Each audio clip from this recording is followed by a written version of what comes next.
English গ্রামারের সবচেয়ে important একটি পার্ট হচ্ছে রাইট ফর্ম অফ ভার্বস। আর এই রাইট ফর্ম অফ ভার্বসটি যদি বাক্যে ভুলভাবে উপস্থাপন করা হয় তাহলে বাক্যের পুরো অর্থটাই পরিবর্তন হয়ে যায়।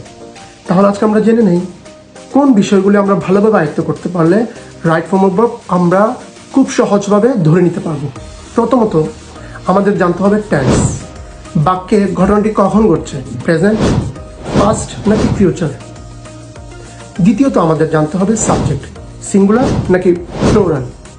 এর উপর ভিত্তি করে আমাদের ভার্ব চিহ্নিত করা খুব সহজ হয়ে যায়। তৃতীয়ত আমাদের জানতে হবে auxiliary verb, am, is, are, was, were, have, has, will. এটি সম্পূর্ণ চিহ্নিত করে দেয় টেন্স। চতুর্থত আমাদের জানতে হবে ভয়েস, অ্যাক্টিভ নাকি প্যাসিভ। আবার কিছু সেন্টেন্স টাইপ যেমন অ্যাফার্মেটিভ, নেগেটিভ, ইন্টারগেটিভ এগুলো চিহ্নিত করতে পারলে ভার্ব ধরতে পারা সহজ হয়ে যায়।